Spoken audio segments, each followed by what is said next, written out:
على محمد وآل محمد.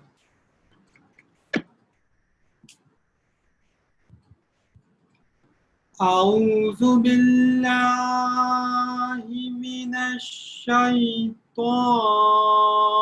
الرجيم.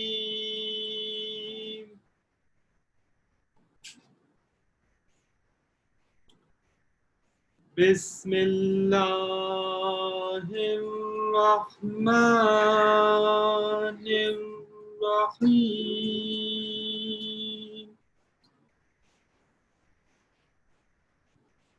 أقم الصلاة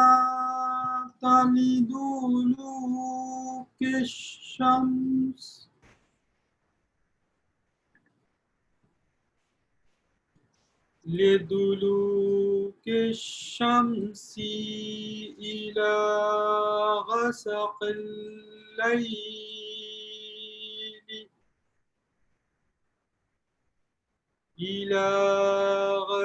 الليل وقرآن الفجر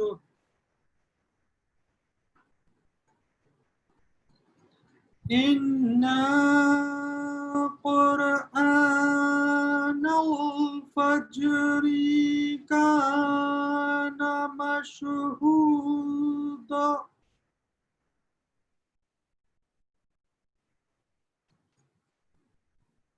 ومن الليل فتهجد به نافلة لك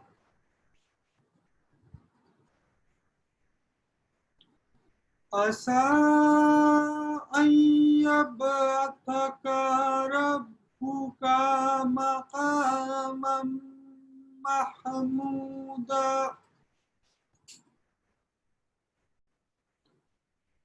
وقل ربي أدخلني مدخل صدق وأخرجني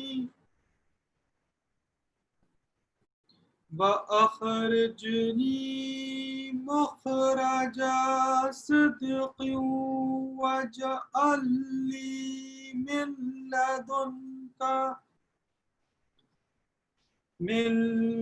لدنك سلطانا نصيرا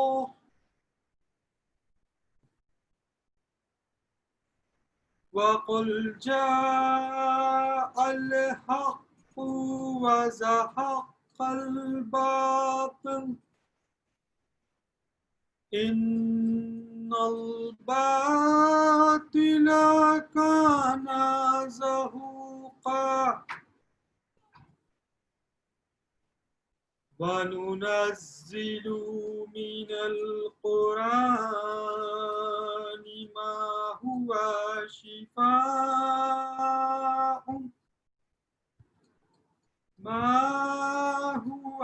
شفاء ورحمة للمؤمنين ولا يزيد الظالمين إلا خسارا.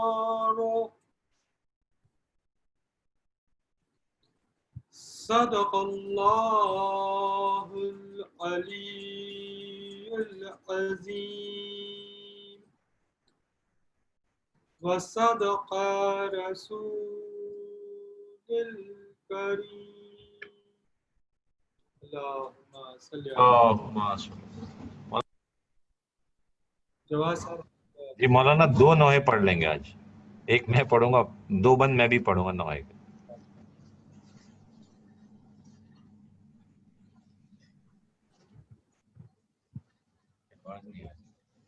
ہلو جی آ رہی ہے آواز. السلام علیکم. وعلیکم السلام. شروع کریں؟ بسم اللہ کریں. جی صلوات پڑھیے. اللہم صلی علی محمد و آل محمد. محمد. اللهم صل على محمد وآل محمد محمد.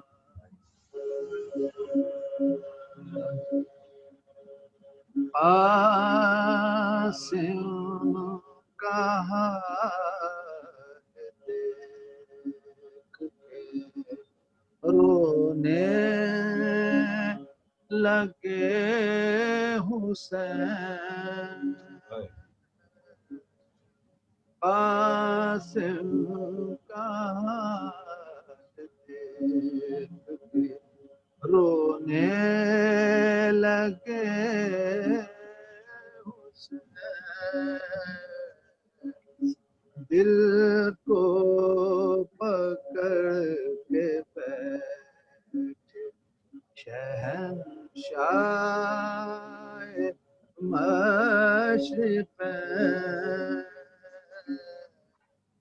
دل کو پکڑ کے بیٹھے شہنشاہ مشرقین. کہتے تھے ہائے اٹھ گیا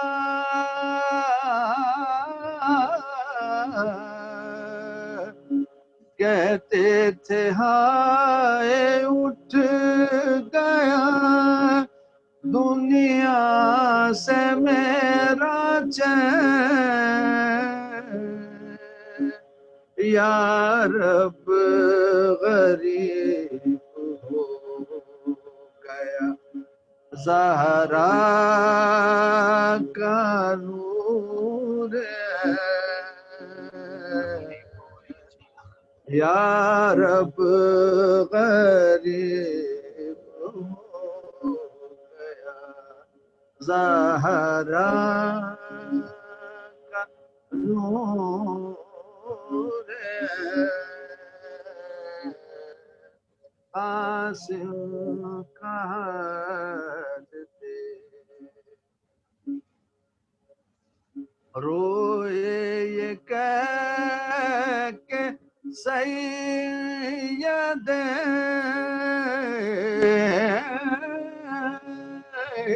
روئے یہ کہہ کے سید ابرار زار زار. قاسم کو دیر تک کیا حضرت نے خوب پیار. قاسم کو دیر تک کیا حضرت نے خوب پیار. کہتے تھے رو کے حضرت شبیر بار بار. کہتے تھے رو کے حضرت شبیر بار بار. قاسم تمہارے غم میں میرا دل ہے بے قرار. قاسم تمہارے غم میں میرا دل ہے بے قرار. تنہائی میں غریب کو تنہائی میں غریب سے منہ اپنا موڑ کے تنہائی میں غریب سے منہ اپنا موڑ کے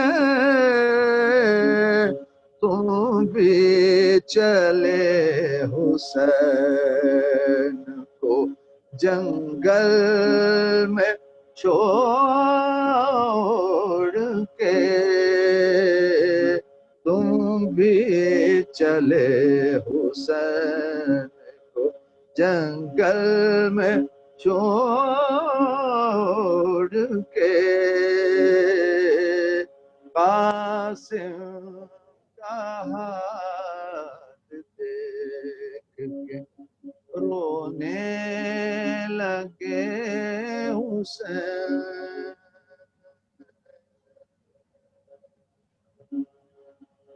صلوات. اللهم صل على محمد وآل محمد. دو بند اس کے میں پڑھوں گا.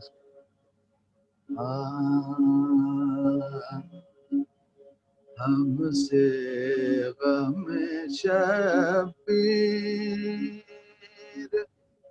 بھلایا نہیں جاتا،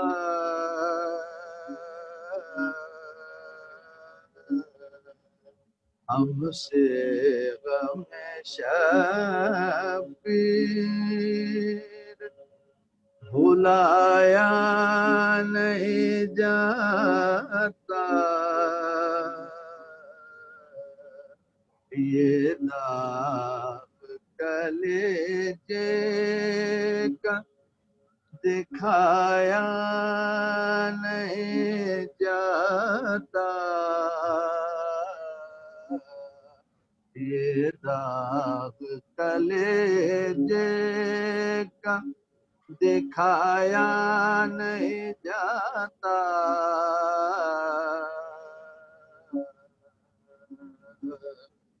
کہتے ہیں علمدار کے دے موت خدایا،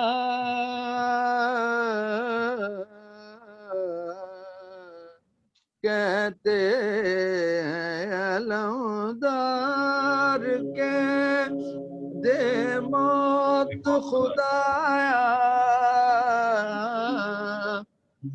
پیاسی سکینہ کو دکھایا نہیں جاتا،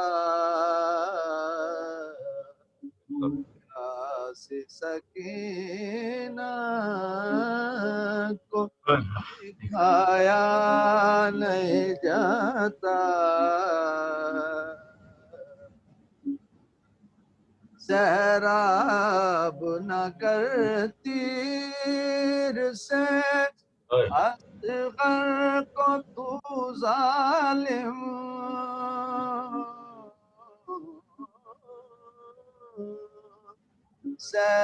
سیراب نہ کر تیر سے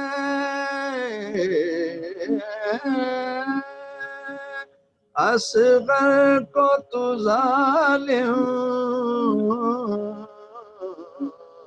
پیاسے کو لہو اس کا پلایا نہیں جاتا،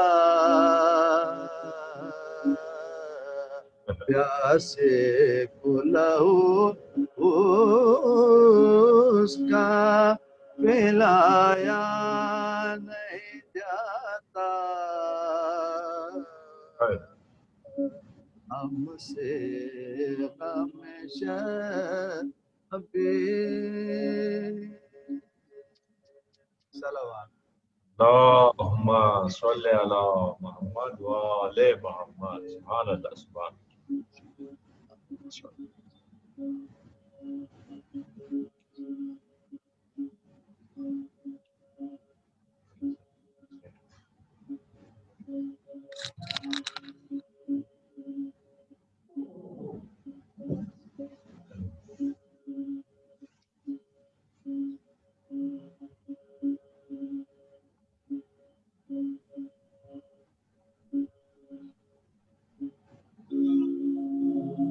اللہ بہت بہت اللہ آپ کو سلامت رکھے. ایک اور پڑھیں گے؟ نہیں، سکینہ پڑھیں گے. ماشاءاللہ. شکریہ بہت بہت. اللہ سلامت. بہت اچھا.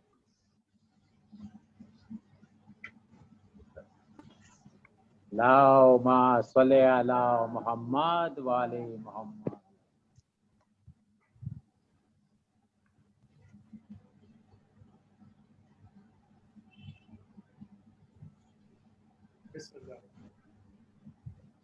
اعوذ باللہ من الشیطان الرجیم. بسم اللہ الرحمن الرحیم.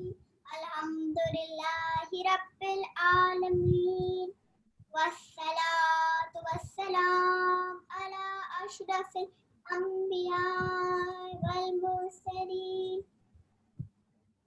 وسیدنا ونبینا وشفیعنا ابی القاسم اللهم صل على صلی محمد علی محمد وآل محمد. الطیبین الطاہرین المعصومین الاجمعین. اما بعد فقد قال اللہ سبحانہ وتعالی بسم اللہ الرحمن الرحیم. أرأيت الذي يكذب بالدين فذلك الذي يدعو اليتيم ولا يحض على طعام المسكين فويل للمصلين الذين هم عن صلاتهم ساهون والذين هم يراءون ولم يؤون الماعون. اللهم صل على محمد وآل محمد. میں نے قرآن مجید کی ایک سورہ 160 جس میں 8 آیتیں ہیں اور جو ایک مکی سورہ ہے اس کے تلاوت کا شرف حاصل کیا. سورہ معون کا معنی ہے زکوٰۃ یا چھوٹے چھوٹے اچھے کام یا عمل صالح. اس سورے میں اللہ سبحانہ و تعالیٰ فرماتے ہیں کہ کیا تم ان لوگوں کو پہچانتے ہو جو میرے حق کو اور قیامت کے دن کو چھٹلاتے ہیں. ایسے لوگ 4 طریقے کے ہوتے ہیں. پہلا جو یتیموں کو دھکا دیتے ہیں اور ان کا خیال نہیں رکھتے. دوسرا جو مسکینوں سے ان کا حق چھینتے ہیں اور ان کی مدد نہیں کرتے. تیسرا جو نماز اور روزہ رکھتے ہیں لیکن ان کی روح سے غافل ہے. چوتھا جو عبادتیں کرتے ہیں لیکن اپنی رب کی رضا کے لیے نہیں، صرف اور صرف دکھاوے کے لیے. سبحان اللہ. تب کربلا میں امام حسن کے یتیم حضرت قاسم نے بولا چچا جان مجھے جنگ کی اجازت دے دیجیے. تو امام حسین نے بولا بیٹا قاسم تم تو میرے بھائی کی آخری نشانی ہو، میں تمہیں جنگ کی اجازت کیسے دوں؟ حضرت قاسم نے بولا چچا جان آپ فکر مت کریے، یہ شہادت میرے لیے شہد سے بھی زیادہ میٹھی ہے. تو نہ جانے کیسے امام حسین نے حضرت قاسم کو گھوڑے پہ بٹھایا لیکن ان کا بیچ میں سے کرتا پھاڑ دیا کہ ظالموں کو پتہ چل جائے کہ یہ یتیم ہے اور ان پہ زیادہ ظلم نہ ہوئے. لیکن افسوس کہ ظالموں نے حضرت قاسم کو بھی شہید کیا. جیسے ہی وہ گھوڑے سے تشریف نیچے زمین پہ لائے تو ان کے ٹکڑے ٹکڑے کر کے ان کو پامال کر دیا.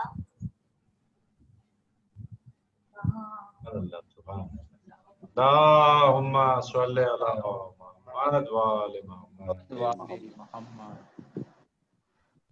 بر محمد وآل محمد بآواز بلند صلوات. اللهم صل على محمد محمد وآل محمد.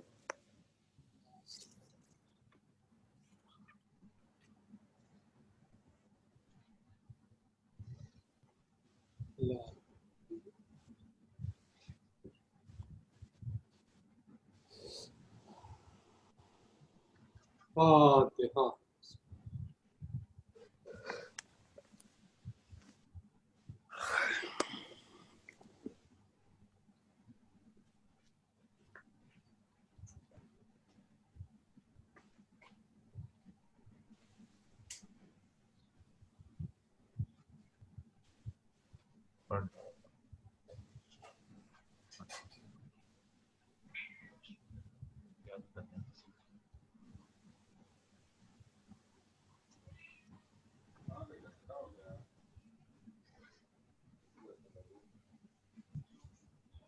اعوذ باللہ من الشیطان الرجیم. بسم اللہ الرحمن الرحیم. الحمد للہ رب العالمین والصلاة والسلام على اشرف الانبیاء والمرسلین وسیدنا ونبینا وشفیعنا ابی القاسم محمد. اللهم صل على صل على آل محمد. الطيبين الطاهرين المعصومين الأجمعين. أما بعد فقد قال الله في كتاب مبين وهو أصدق الصادقين وقوله الحق.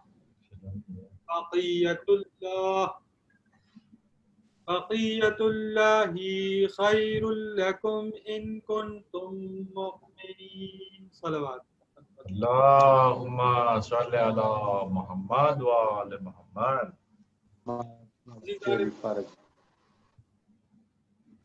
قرآن مجید میں سورہ ہود کی اس آیت کی بقیت اللہ، اللہ نے جس کو باقی رکھا ہے اسی میں تمہاری خیر یعنی بہتری ہے.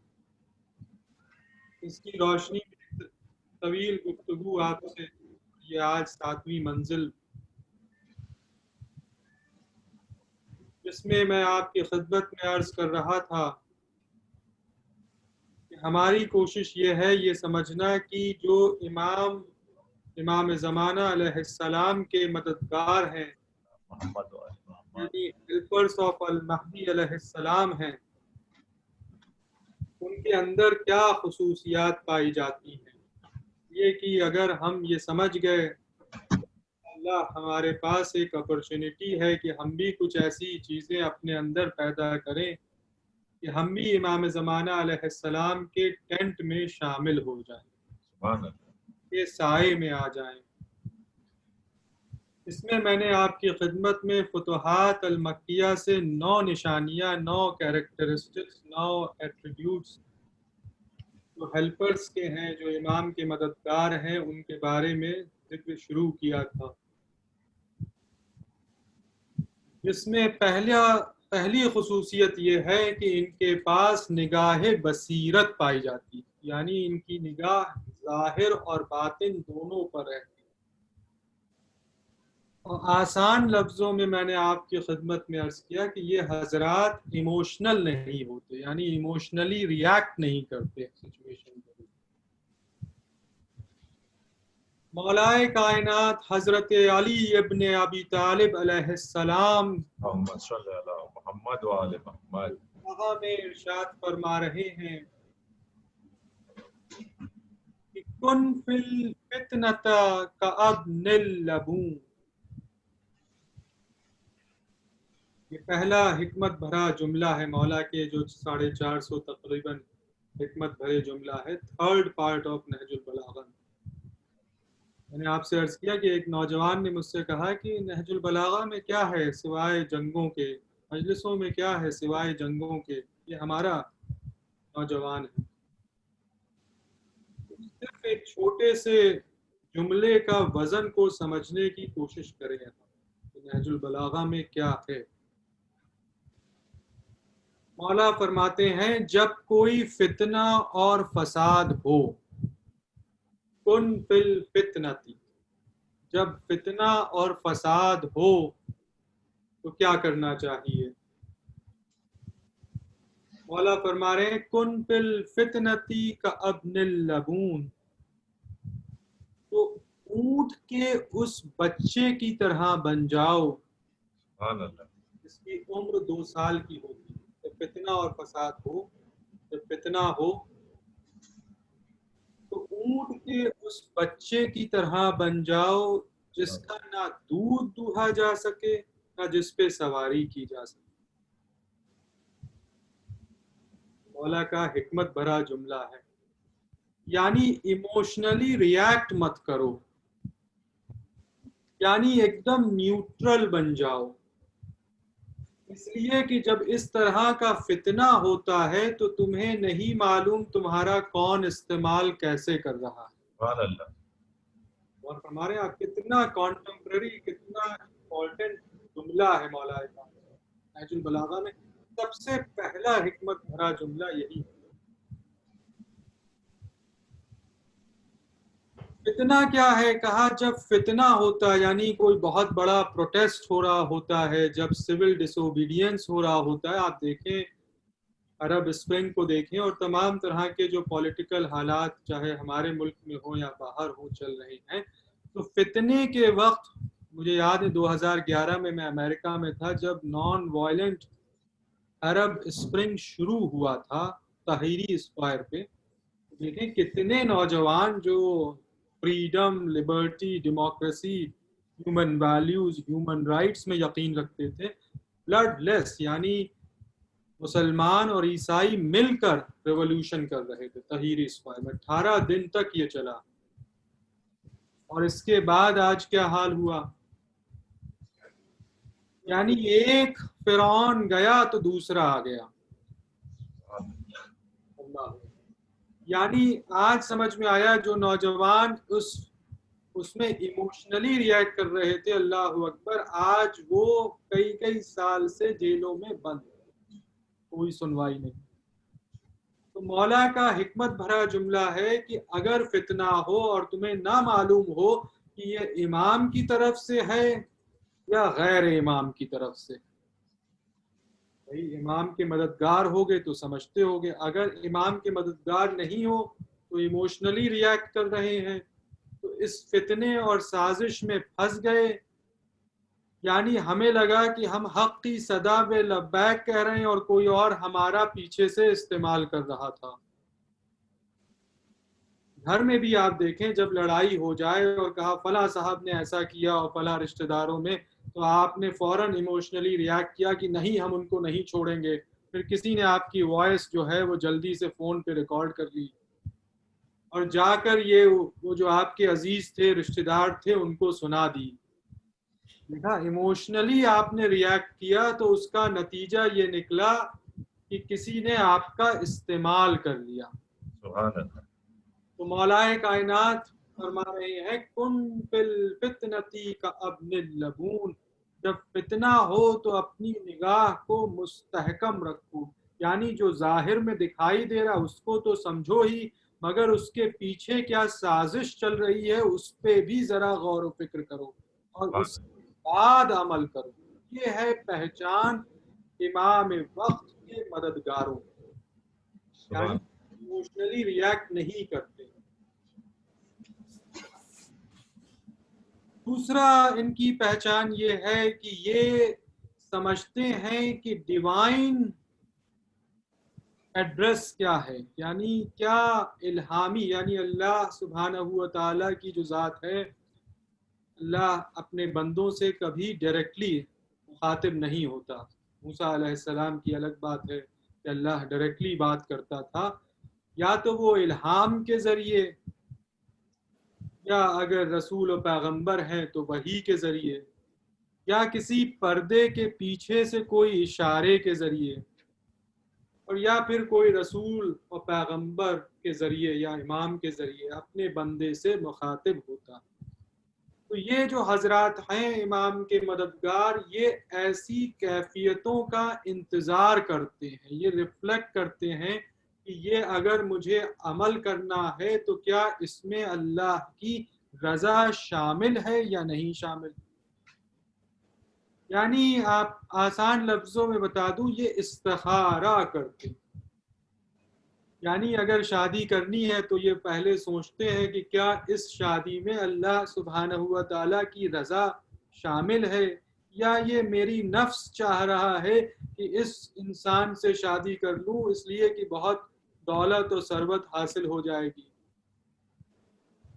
نہیں، یہ پہلے یہ سوچتے ہیں کہ کیا اس کے ذریعے میں اللہ سبحانہ و تعالیٰ کے بتائے ہوئے کاموں کو انجام دے پاؤں گا، کیا یہ عمل کرنے سے میں اللہ کے قریب ہو جاؤں گا یا اللہ کی ذات سے دور ہو جاؤں گا، کیا میں یہ عمل کرنے سے نمازی پرہیزگار عبادت گزار بن جاؤں گا دنیاوی عمل کرنے سے، یعنی یہ پراپرٹی لینے سے، یا یہ کیا میری اللہ سے قربت بڑھے گی یا اس سے دور ہو جاؤں گا، اسی کے یعنی اگر کوئی چیز لے لی تو اب اسی کے بارے میں سوچ رہے ہیں اور اللہ سے دور ہو گئے۔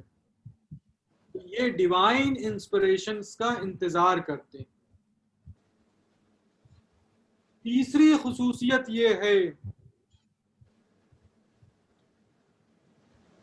یہ سمجھتے ہیں کہ جب انہیں گفتگو کرنی ہے تو اس کے لیے یہ اللہ سبحانہ و تعالیٰ کی اجازت کا انتظار کرتے ہیں، یعنی they know how to translate the words of Allah، یعنی جب یہ قرآن اور حدیث کی روشنی میں کلام کرتے ہیں تو اپنی طرف سے کلام نہیں کرتے، یہ اللہ کے اذن کا انتظار کرتے ہیں، یعنی پرمیشن کا انتظار کرتے ہیں۔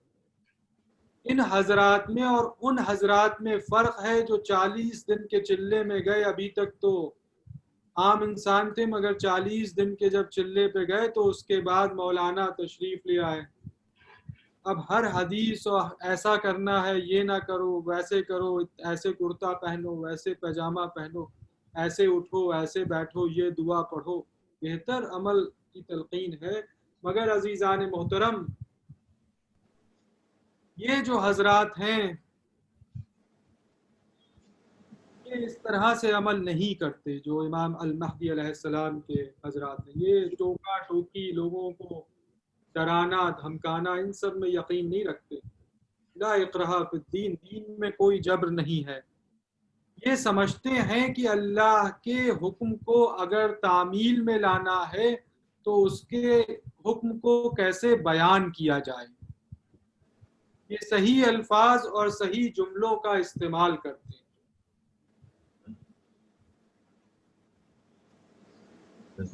اور یہ اپنی گفتگو جو ہے وہ ضائع نہیں کرتے،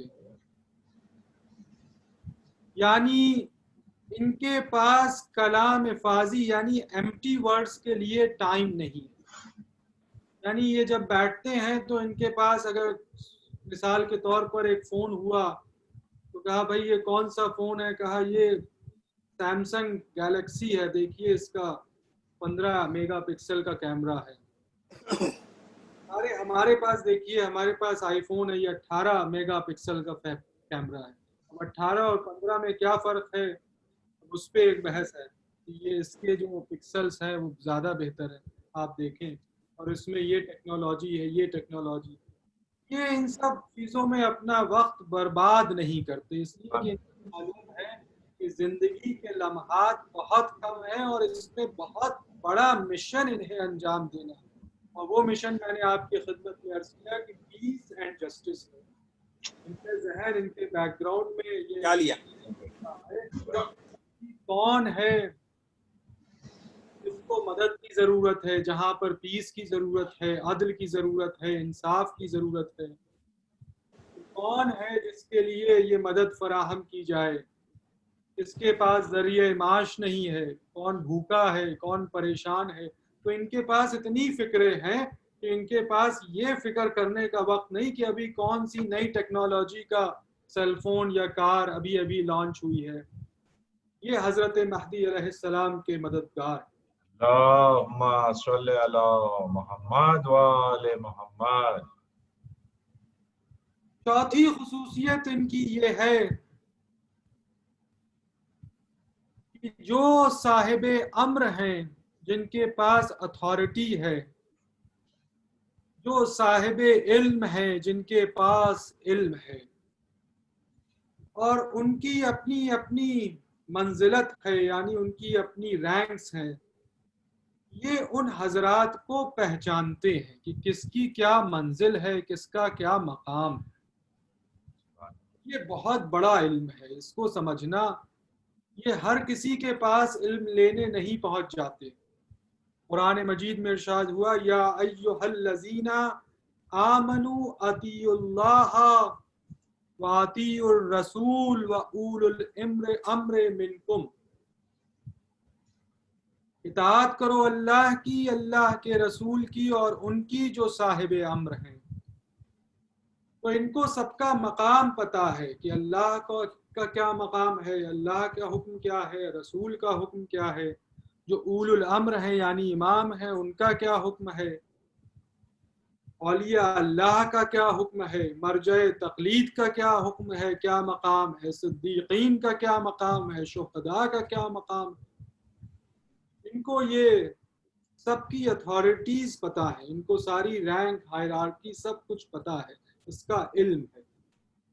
اور یہ علم اس لیے ضروری ہے کہ اگر یہ علم نہ ہو تو انسان جاہلوں کے پاس نظر آتا ہے، یہ فلاں بابا بہت علم رکھتے ہیں ان کی سنو، فلاں مولانا یا علی حیدر صاحب بہت اچھا بول رہے ہیں ان کی سنو۔ کہا علی حیدر صاحب کے پاس کوئی علم ہے؟ کیا انہوں نے کوئی علم حاصل کیا ہے؟ اس کی پہچان کرنا بہت ضروری ہے، اس لیے کہ اگر معاشرے میں عالم کی عزت نہ ہو، اس کی پہچان نہ ہو، تو پوری سوسائٹی سویلائزیشن ختم ہو جاتی ہے۔ یہ آپ میرا محفوظ رکھیں۔ اور میں صرف عالم اسلام کی بات نہیں کرتا ہوں، آپ اپنے کہاں کا ماحول دیکھیں۔ کہا پچھلا حکمراں کون تھا؟ کہا بہت بڑا عالم تھا، بہت نالجبل تھا، بڑا انٹلیکچوئل تھا۔ کہا اس میں کیا خرابی تھی جو اسے چھوڑ دیا؟ کہا بولتا کم تھا، کم گو تھا، بولتا کم تھا، ہم نے اس کی عزت نہیں کی۔ تو اب جو حکمراں آیا ہے کیا یہ عالم ہے؟ کہا اس کے علم کا پتہ نہیں، کہا اس کی نالج کا پتہ نہیں۔ تو کیا خصوصیت دیکھی؟ کہا بولتا بہت اچھا ہے۔ تو جب آپ نے علم کی عزت نہ کی تو کیا حال ہوا؟ کہا آج غریبی ہے، کہا نوکریاں چلی گئی ہیں، مال و دولت ختم ہو گیا ہے، اور یہ حالات ایسے بن گئے ہیں کہ انسان کا دشمن نظر آ رہا ہے۔ تو یہ سارے اثرات کیوں ہوئے؟ کہا اس لیے کہ ایک عالم کی عزت نہیں ہوئی معاشرے۔ سبحان اللہ، سبحان عزیزان محترم، عالم اسلام میں پوچھئے تمام تر مسلمانوں سے، حضور صلی اللہ علیہ وآلہ وسلم کے بعد عالم کون تھا؟ سبحان اللہ۔ تو سارے مسلمان ایک ہی آواز میں ایک ہی حدیث فرماتے نظر آئیں گے، انا مدینۃ العلم و علی بابها۔ سبحان اللہ، اللہم صلی علی محمد وآل محمد۔ سبحان اللہ۔ تو پوچھئے آپ نے علم کی عزت کیوں نہ کی؟ علم کو اس کے مقام پر کیوں نہیں بیٹھایا جو عالم تھا، جو اس کا مقام تھا؟ اور اس کا نتیجہ دیکھیے کہ جب ایک عالم کو اس کا مقام نہیں دیا، اس کی اتھارٹی نہیں دی جو اللہ کی طرف سے عطا ہوئی تھی، تو اس کا نتیجہ یہ ہے کہ آج مسلمان بدنام ہے۔ آپ کا ہی نوجوان آپ سے مخاطب ہے کہ اسلام میں نہ ہمیں اسپرچوالٹی دکھائی دے رہی ہے، نہ اسلام میں ہمیں فلسفی دکھائی دیتی ہے، نہ اسلام میں ہمیں کسی طرح کا علم دکھائی دے رہا ہے۔ بھائی عالم کی عزت نہیں کی تو علم کہاں سے دکھے گا؟ سبحان اللہ۔ کہا اسلام میں تو صرف ہمیں جنگ اور تلوار کا ماحول دکھائی دیتا ہے، اور اسلام میں دہشت گردی یعنی ٹیررزم دکھائی دے رہا ہے۔ تو حضور اس کی وجہ یہی ہے کہ ایک عالم کی عزت نہیں کی. اب یہ الگ بات ہے، میں نے آپ کی خدمت میں عرض کیا کہ یہ ایک نیگیٹو پروپیگنڈا ہے اسلام کے خلاف، مگر ضرورت ایک پازیٹیو ری انفورسمنٹ کی ہے کہ وہ فلسفیز، وہ علم کے خزانے، وہ اسپرچول باتیں ہماری مجلسوں، ہماری محفلوں میں کی جائیں کہ نوجوان اس سے آراستہ ہوں، ان کے ذہن نشین ہو، ذہن روشن ہو، کہ وہ سمجھیں کہ اسلام کے اندر کیا خزانے چھپے ہوئے ہیں. سبحان اللہ. عزیزان محترم، تو یہ وہ حضرات ہیں جو سب کے مقام کو پہچانتے ہیں. میں آپ کی خدمت میں عرض کر دوں کہ اللہ کے نزدیک کوئی ریسزم نہیں ہے،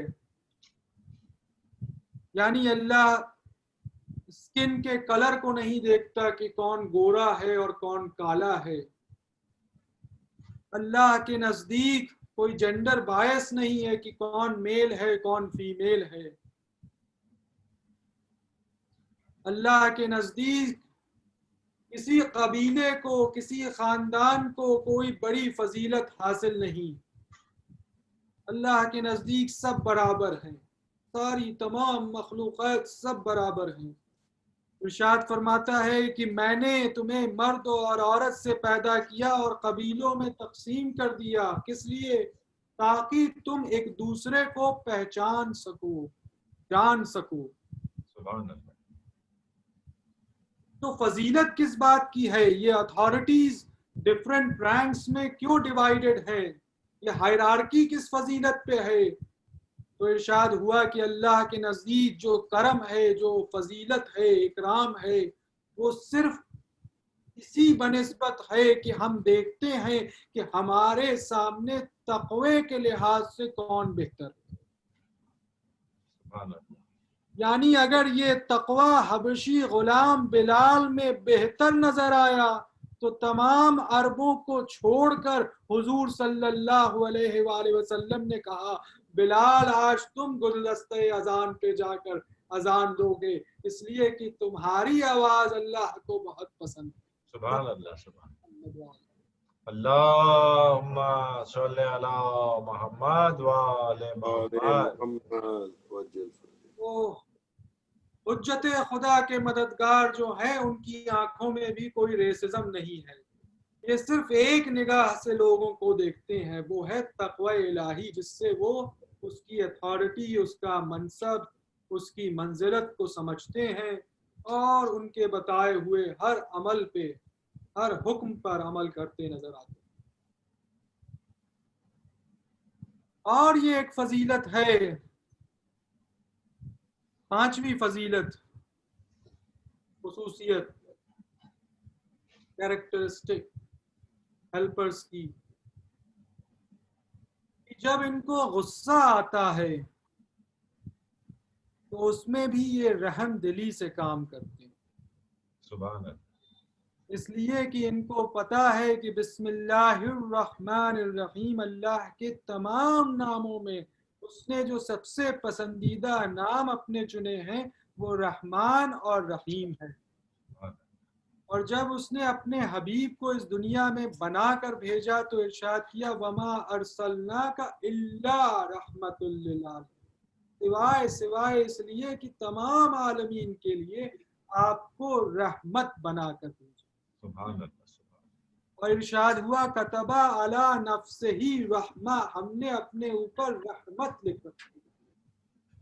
تو یہ جو حضرات ہیں، حضرت مہدی، حضرت حجت خدا کے مددگار، یہ حضرات میں خصوصیت یہ ان کو غصہ آتا ہے مگر یہ اپنے نفس سے ڈسوسیٹ کر لیتے ہیں، اس کو الگ کر دیتے ہیں. سبحان اللہ. یعنی اگر غصے میں عمل کرتے ہیں تو اللہ کی رضا سے. سبحان اللہ. اگر کسی کو ڈانٹنا ہے، کسی کو بولنا ہے کہ تم یہ غلط کام مت کرو، نہیں عین المنکر و امر بالمعروف، اچھے کام کی تنقید کرنی ہے اور برے کام سے روکنا ہے، تو ان کا یہ انداز ہوتا ہے کہ اگر تھوڑا غصہ آیا تو اس حد تک جب تک ان کا نفس شامل نہ ہو. اور جہاں انہیں لگا کہ یہ اپنا بڑکپن دکھانے کے لیے اس پہ تنقید کر رہے ہیں تو یہ خاموش ہو جاتے ہیں. سبحان اللہ. اس کی مثال اگر سننی ہو تو خندق کے میدان میں آئیے عزیزان محترم. جب محمد مصطفیٰ صلی اللہ علیہ وآلہ وسلم نے اللہم صلی علی محمد و آل محمد.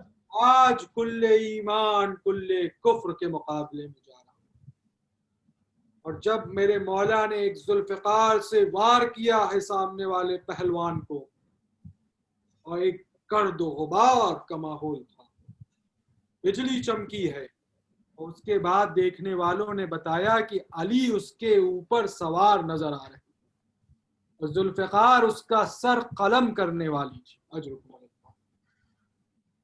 اور اس وقت اس نے مولا کی شان میں ایک گستاخی کی تو مولا ہٹ گئے. تو خود تعجب میں مارنے والے تھے، کیوں نہیں مارا؟ اس لیے کہ غصہ آ گیا. اب یہاں پر اپنا نفس شامل ہو گیا. علی تلوار کیسے چلائے؟ اس لیے کہ قتل تو علی کرتا ہے، مگر وہاں ارشاد ہوا قتل تم کرتے ہو مگر قتل کرنے والا میں ہوں.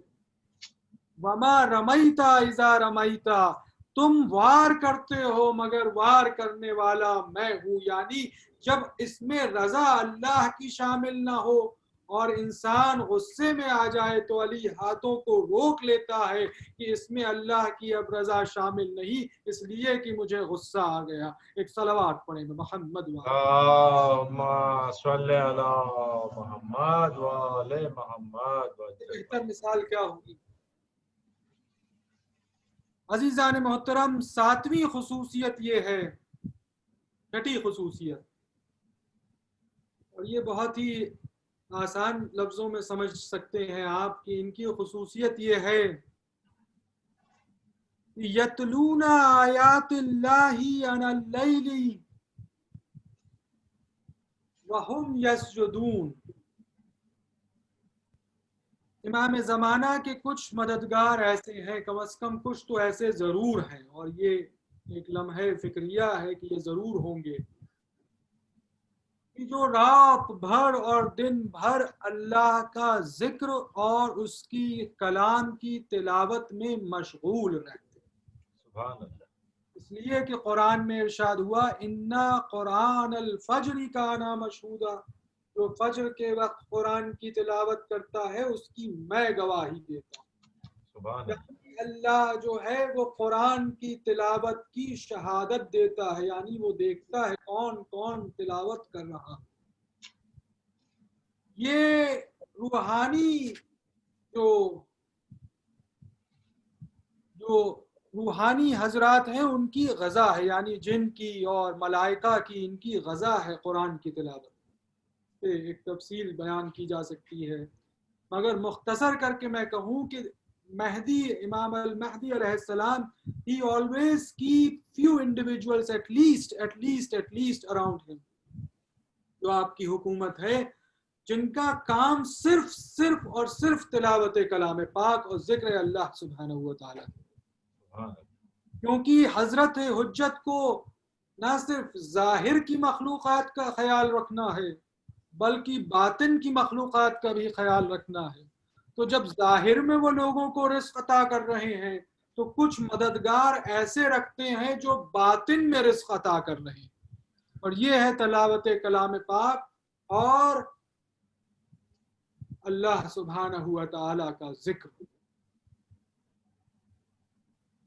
واللہ ذکر الاکبر، یعنی ذکر اللہ کا جو ہے وہ بہت بڑا ہے.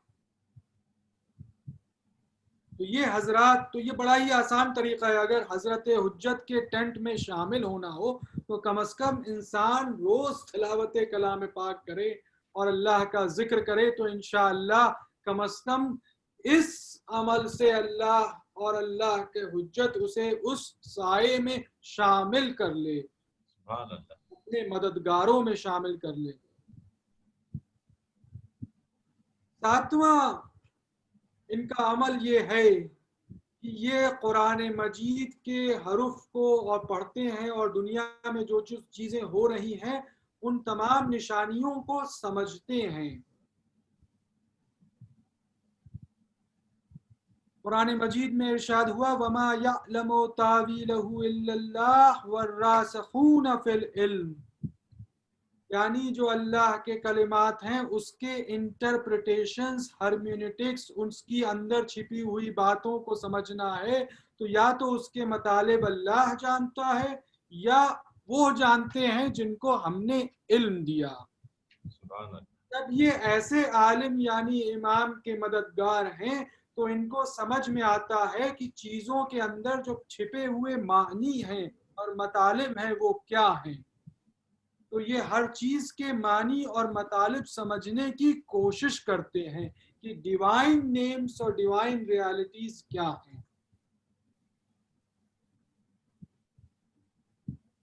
آٹھواں ان کے اندر عمل یہ ہے کہ یہ ہر روز غیب پر نظر رکھتے ہیں کہ غیب سے کیا چیزیں، کیا اثرات، کیا نعمتیں آپ کے پاس آ رہی ہیں. سورہ رحمان میں ارشاد ہوا کُلَّ یَوْمٍ ہُوَ فِی شان، ہر روز وہ ایک نئے جلوے، ایک نئے انداز میں دکھائی دے رہا ہے، یعنی اس کی تجلی ہے.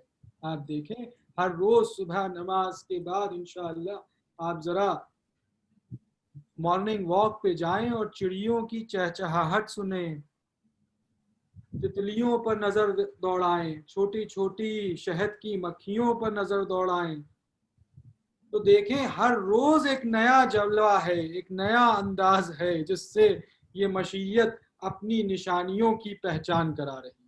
غور و فکر کریں، کسی پارک میں جائیں، نیچر میں جائیں، دیکھیں انشاءاللہ تو اللہ کا جلوہ ہے کُلَّ یَوْمٍ ہُوَ فِی شان.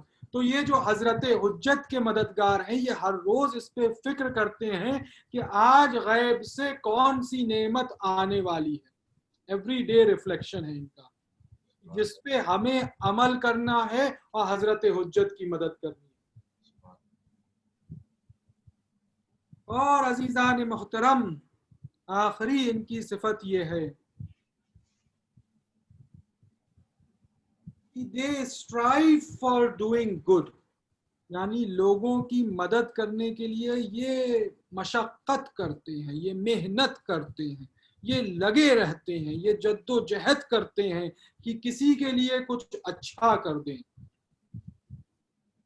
قرآن مجید میں ارشاد ہوا وَيُطْعِمُونَ طَعَامًا عَلَىٰ حُبِّهِ مِسْكِينًا وَيَتِيمًا وَأَسِيرًا، یہ اللہ کی محبت میں کھلاتے ہیں. کس کو کھلاتے ہیں؟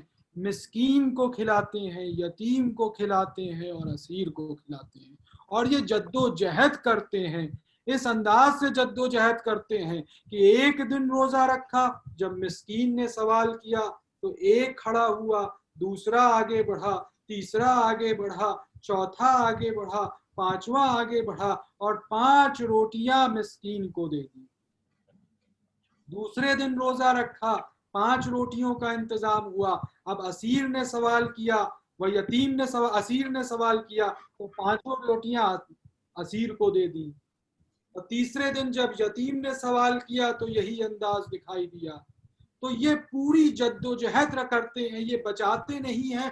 ان کی کوشش یہ رہتی ہے کہ جتنا زیادہ ہو اتنا زیادہ دے دیا جائے. صلوات پڑھیں محمد اللہم صلی علی محمد وعلی محمد.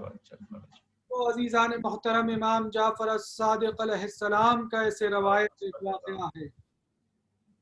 ایک دفعہ آپ بیٹھے تھے، کوئی فقیر تھا، کوئی مسافر تھا، شاید بہت دور سے سفر کر کے آپ کے پاس آیا، کہا آقا آپ کے بارے میں سنا ہے آپ سائل کے سوال کو رد نہیں کرتے، بہت دنوں سے کچھ کھایا نہیں، کچھ کپڑوں کا انتظام نہیں، واپس جانے کے لیے کوئی سفر کا انتظام نہیں، کچھ رقم مل جائے تو بہت بہت عنایت ہوگی.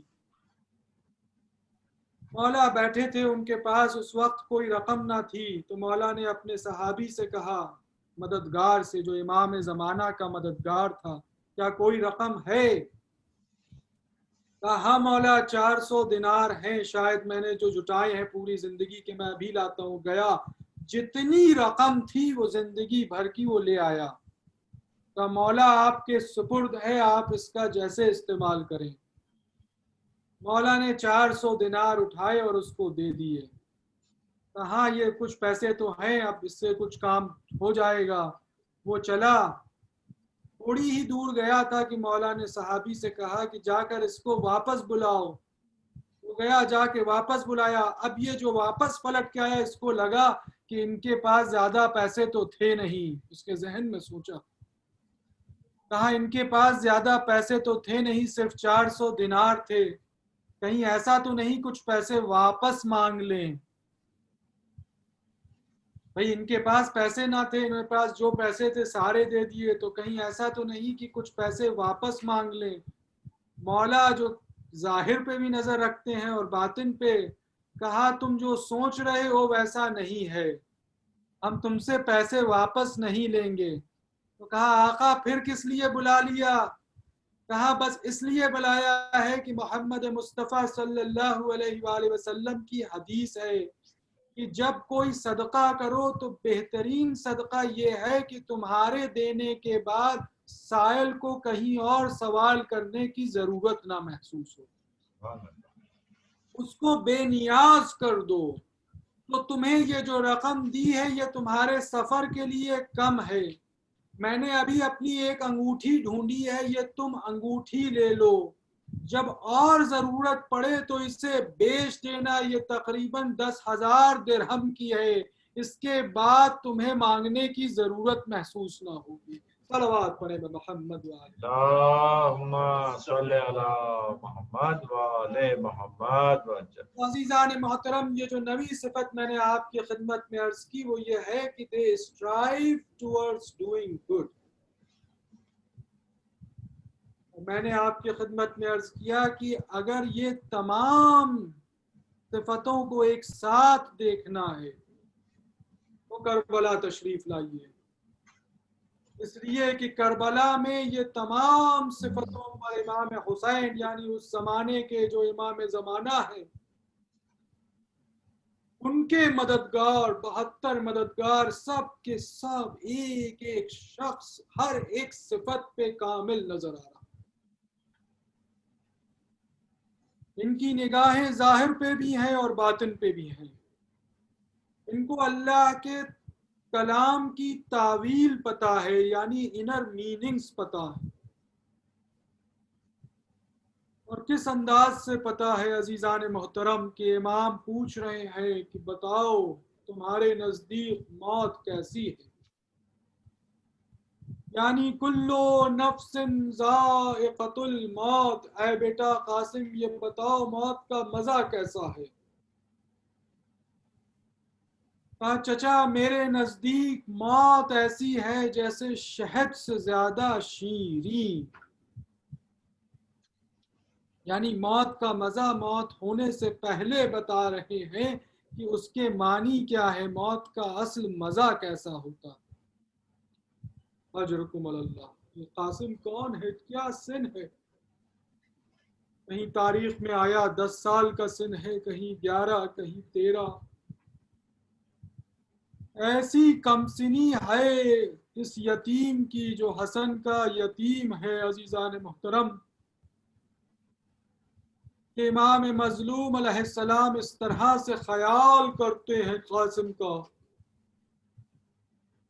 تمام بنی ہاشم کے لیے موٹے کپڑے کا لباس بنایا جاتا ہے، قاسم کے لیے ملائم کپڑے کا لباس. کہیں موٹے کپڑے سے جسم جو ہے وہ چھل نہ جائے. قاسم کے لیے خاص انتظام.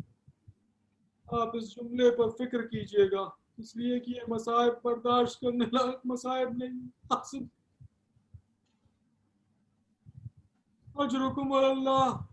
شب عاشوراء امام حسین علیہ السلام جب سارے چاروں طرف معائنہ کر رہے تھے، ایک ایک خیمے میں جا کر دیکھتے تھے لوگوں کا کیا حال ہے.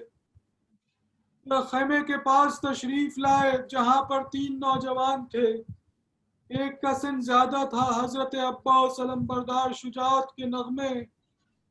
کہا دیکھنا کل جب جنگ کی اجازت ملے گی تو ایسا حملہ کروں گا کہ فرات پہ میرا ہی قبضہ ہوگا. کیا مجال ان کی کہ جو مجھے پانی سے روک سکے. کل صبح میں سکینہ کے لیے پانی لے آؤں گا. علی اکبر نے سنا تو کہا اے چچا آپ کیوں جائیں گے، آپ تو علم بردار ہیں. سب سے پہلے تو میں جاؤں گا آپ کی طرف سے اور ایسا حملہ کروں گا کہ انہیں حیدر کرار کی لڑائی یاد آ جائے. یہ دونوں شجاع کے بیان سن رہا تھا. ایک بچہ تھا جو سنا تو سننے کے بعد حضرت قاسم نے فرمایا اے چچا، اے بھیا، آپ کیوں کر پہلے جائیں گے، سب سے پہلے میں جاؤں گا اس لیے کہ میں یتیم ہوں. آپ کو آپ کے بابا کی ضرورت ہے چچا، آپ کو لشکر کی ضرورت، مگر قاسم یتیم ہے، مجھے اپنے بابا کی طرف سے امام کی نصرت کرنی. اجرکم اللہ. عزاداران امام مظلوم حسین نے جب یہ سنا خیمے میں تشریف لائے، قاسم کو گلے سے لگا لیا. ہے بیٹا، ارے تم تو میرے بھیا کی نشانی ہو، تمہیں کیسے اجازت دوں گا. اجرکم اللہ. صبح عاشور نمودار ہوئی، قاسم کھڑے ہیں. اے چچا اجازت دے دیجئے، حسین کے انصار جا رہے ہیں، حسین کے صحابہ جا رہے. قاسم کو اجازت نہیں ملتی، مگر جب بنی ہاشم کی باری آئی نا اور قاسم نے دیکھا کہ عقیل کے جوان جا رہے ہیں، حسین کی اولاد علی اکبر شہید ہو گئے، علی اکبر کا لاشا خیمے ہے. اجرکم اللہ. بیبیاں بین کرتی ہے علی اکبر علی اکبر، اور قاسم حسرت بھرا چہرہ لے کر امام کے سامنے کھڑے ہیں. اے چچا اب اجازت دے دیجئے، مرحوم باپ کو کیا منہ دکھاؤں گا، آپ کا فرزند شہید ہو گیا اور میں ابھی زندہ ہوں چچا. اجرکم اللہ. عزاداران امام مظلوم حسین نے جب اجازت نہ دی تو روتے روتے قاسم آئے، خیمے کے ایک کونے میں بیٹھ گئے. جب آنکھیں لگی تو ایک دفعہ روتے روتے جب غش کھا لی گئے تو ایک دفعہ بابا کا چہرہ یاد آیا. دیکھا خواب میں بابا حسن تشریف لائے. بیٹا یہی وہ وقت ہے، تمہارے ہاتھ پہ بازو پر ایک تعویذ باندھا تھا، اسے کھولو. قاسم نے غش سے آنکھیں کھولی، تعویذ کو کھولا، دیکھا بابا کی تحریر ہے. تحریر کو پڑھا، چوبا بابا. کوئی مدد نہیں کر رہا. جیسے جیسے پڑھتے جا رہے چہرے کا رنگ بدلنے لگا. ایک عجیب سی مسرت ہے، خوشی ہے. دوڑے دوڑے چچا کے پاس آئے، بابا کا خط دیا. حسین نے خط کو پہنچا دیا. اے بھیا تم چھوڑ کر چلے گئے، اب جو حسین پڑھتے ہیں خط عزاداروں، آنکھوں سے اشک جاری ہے. اے میرے بھیا حسین میرا نذرانہ قبول کر. حسین نے قاسم کی طرف دیکھا، گلے سے لگا لیا. دونوں اس طرح سے روئے کہ غش آ کے گر گئے. امام اجرکم اللہ. پھر نہ جانے امام نے کیسے اجازت دی ہے. راوی بیان کرتا ہے قاسم کو جب اجازت ملی نا تو نہ قاسم نے زرہ کا انتظام کیا، نہ گھوڑے پر صحیح سے سوار ہوئے ہیں، بس کسی طرح سے تلوار لی ہے. اور حمید ابن مسلم کرتا ہے، کہتا ہے کہ میں نے دیکھا کہ بنی ہاشم کا یہ چاند اپنے ہاتھ میں تلوار لیے اور ایک پھٹا ہوا کرتا، نہ کوئی سجاوٹ نہ کوئی جنگ کا سامان لیے میدان میں دوڑا ہوا آ گیا کہ میں جنگ کروں گا، میں حسن کی طرف سے امام کی نصرت کروں گا. عزادارو وہ وقت بھی آیا کہ قاسم نے رجز پڑھا ہے. نہیں پہچانتے تو پہچان لو، میں حسن کا یتیم ہوں، میں حسین کا مددگار ہوں، میں امام کے لیے اپنی نصرت کے لیے آیا ہوں.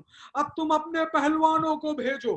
ایک پہلوان نے کہا اس کے لیے تو میرا بیٹا کافی ہے.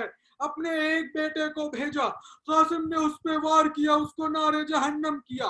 دوسرے بیٹے کو بھیجا، قاسم نے اس کو نار جہنم کیا. اس طرح 4 بیٹے کو جب قاسم نے ہلاک کیا، وہ پہلوان نے کہا اب میں اس کو نہ چھوڑوں گا. جب اس پہلوان کو قاسم کی طرف آتے دیکھا تو امام حسین علیہ السلام نے ہاتھ بلند کر دیے، پروردگارا یہ حسن کا یتیم ہے، چھوٹا سا بچہ ہے، اس کی حفاظت کرنا. اجرکم اللہ. عزاداروں، اب جو جنگ شروع ہوئی، قاسم وار پہ وار کرتے ہیں، بس وہاں سے نصرت اور مدد آئی اور قاسم نے ایسا وار کیا ہے کہ وہ پہلوان نار جہنم ہو گیا. اجرکم اللہ. جب یہ حملہ دیکھا ہے، یہ انداز دیکھا ہے اس بچے کا، تو ایک دفعہ سر صاحب نے کہا اس اکیلے کیوں لڑتے ہو، سب ایک ساتھ حملہ کرو. سب نے ایک ساتھ حملہ کیا ہے، اور جو ایک حملہ ہوا ہے قاسم پر، تو قاسم کبھی سامنے سے وار کرتے ہیں، کبھی پیچھے سے سنبھالتے ہیں. بس ایک ملعون نے دیکھا کہ قاسم نے ایک لمحہ لیا ہے، پیر جو جوتے کا تسمہ جو باہر نکل آ رہا تھا جوتا، اس کو باندھنے کے لیے قاسم جھکے ہیں. ایک ملعون نے سر پہ وار کیا، اے چچا مدد کو آؤ، میں زمین پر گرا جاتا ہوں چچا. ادھر حسین بڑھے، ادھر سے عباس بڑھے. حمید ابن مسلم کہتا ہے جب 2 شیروں کو آتے ہوئے دیکھا، فوج اشقیاء میں تلاطم برپا ہو گیا. ادھر کے گھوڑے ادھر، ادھر کے گھوڑے ادھر، بیچ میں ننھا قاسم پامال ہوا جا رہا تھا. اے چچا مدد کو آؤ، یہ گھوڑوں کی ٹاپیں سینوں پر سہی جاتے. جب حسین قاسم کے پاس پہنچے تو ننھے قاسم کا لاشا اور جوان ایڑیا رگڑ رہا تھا. اے چچا میں زندگی میں پامال ہو گیا. حسین نے قاسم کو اپنے زانو پر رکھا. ارے ننھا قاسم، ارے جنت کو روح پرواز کر گئی.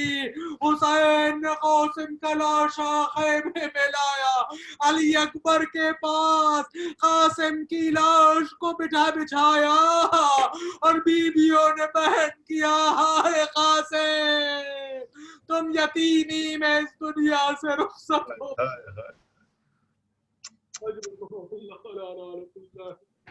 وَلَا الْقَوْمِ الظَّالِمِينَ وَذَنْبَ قَضَائِهِ وَتَسْلِيمًا. خاتم حسین.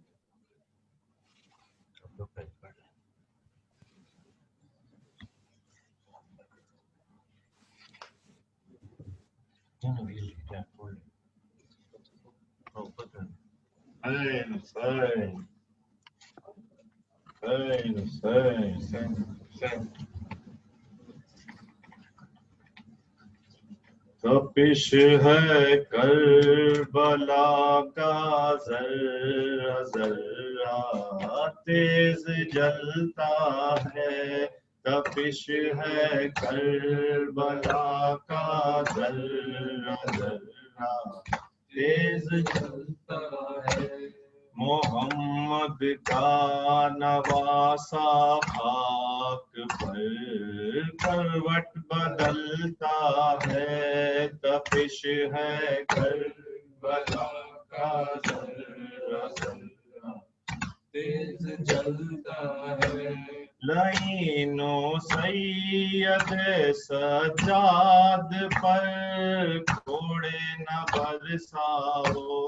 لعینو سید سجاد پر گھوڑے نہ برساؤ. بہت بیمار ہے اس واسطے رک رک کے چلتا ہے. تپش ہے کربلا کا ذرہ ذرہ تیز جلتا ہے. ذرا اٹھ کر لحد سے دیکھ لیجیے یا رسول اللہ.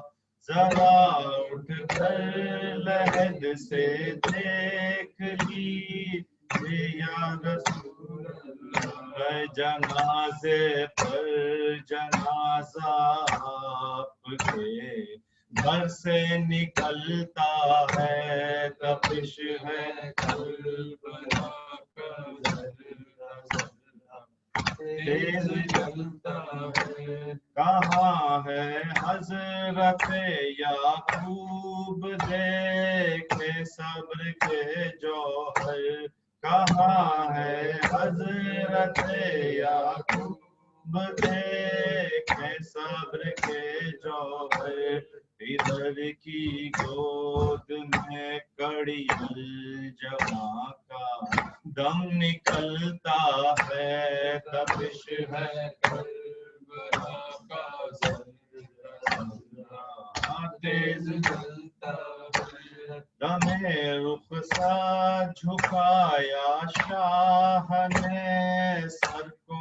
تو کیا دیکھا، دم رخسار جھکایا شاہ نے سر کو تو کیا دیکھا، کوئی بچہ ہے جو گھوڑے کے پیروں پر مچلتا ہے، تپش ہے کربلا کا ذرہ ذرہ تیز جلتا ہے، محمد کا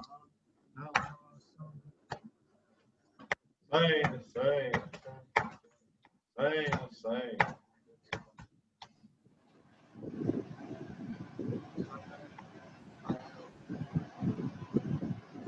قیدی بن کر پابند رسن لاشوں سے جو گزرے اہل حرم، ہر بیوی اپنے پیاروں سے ہوتی تھی ودا کر کے ماتم، بی بی فاطمہ بنت حسن پامال بدن قاسم کی بہن، اس ایک جان سے رخصت نہ ہوئی، کسی ایک جان سے رخصت نہ ہوئی،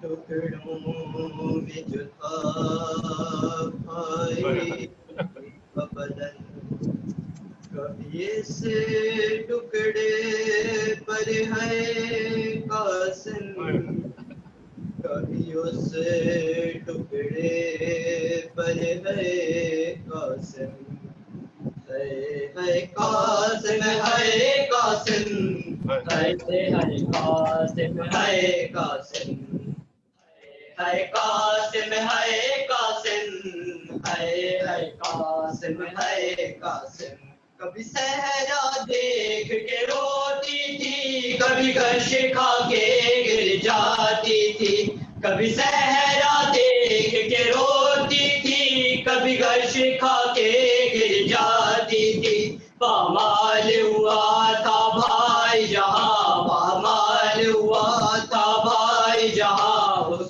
خون پہ گر کر ہے قاسم ہے قاسم، ہے قاسم ہے قاسم، کس شان سے تم دولہا تھے بنے، کس شان سے تھی بارات چلی، کس شان سے تم دولہا تھے بنے، کس شان سے تھی بارات چلی، بیٹھی رہی دلہن حجرے میں، بیٹھی رہی دلہن حجرے میں، آئے نہ پلٹ کر ہے قاسم، ہے قاسم ہے قاسم، ہے قاسم ہے قاسم، سلمان نے کہا بیٹا قاسم کہہ دینا دادی زہرا سے، سلمان نے کہا بیٹا قاسم کہہ دینا دادی زہرا سے، غربت کی کمائی ٹکڑوں میں، غربت کی کمائی ٹکڑوں میں دے دی ہے سجا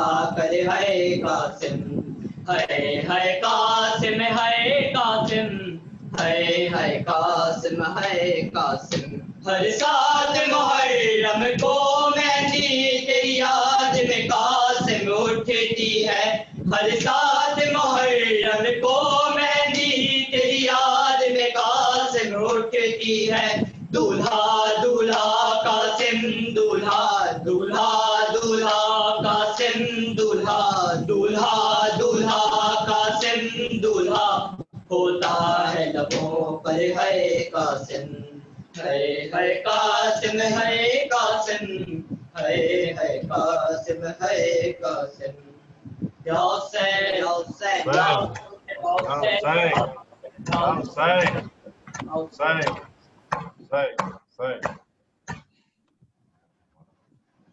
زیارت وارثہ السلام علیک یا ابا عبداللہ السلام علیک یا ابن رسول اللہ السلام علیک ورحمۃ اللہ وبرکاتہ السلام علیک یا وارث آدم صفت اللہ السلام علیک یا وارث نوح نبی اللہ السلام علیک یا وارث ابراہیم خلیل اللہ السلام علیک یا وارث موسیٰ کلیم اللہ السلام علیک یا وارث عیسیٰ روح اللہ السلام علیک یا وارث محمد حبیب اللہ السلام علیک یا وارث امیر المؤمنین ولی اللہ السلام علیک یا ابن المحمد المصطفیٰ السلام علیک یا ابن علی المرتضی السلام علیک یا ابن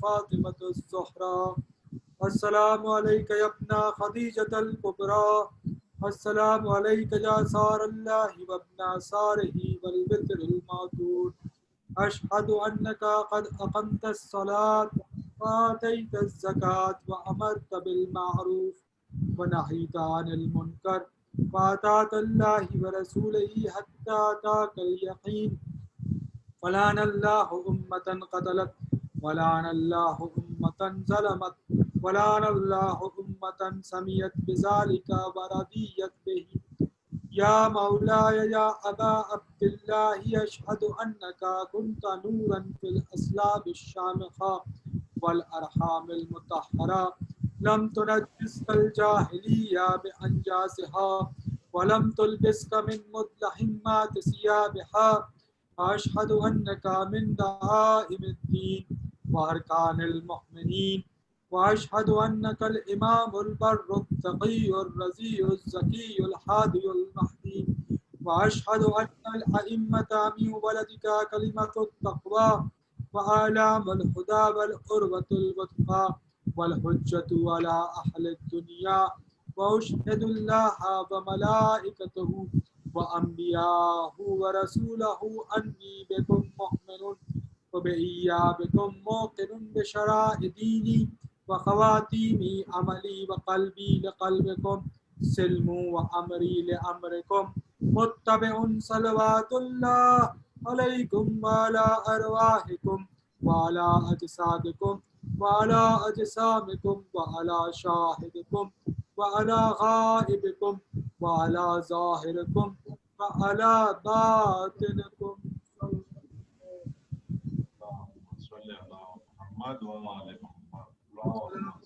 صاحب العصر والزمان السلام عليك يا خليفة الرحمن السلام عليك يا شريف القرآن السلام عليكم يا زمانة هذا أجر الله فرجك وسهل الله مخرجك وسلام عليكم ورحمة الله اللهم صل علی محمد و آل محمد. بہت شکریہ مولانا.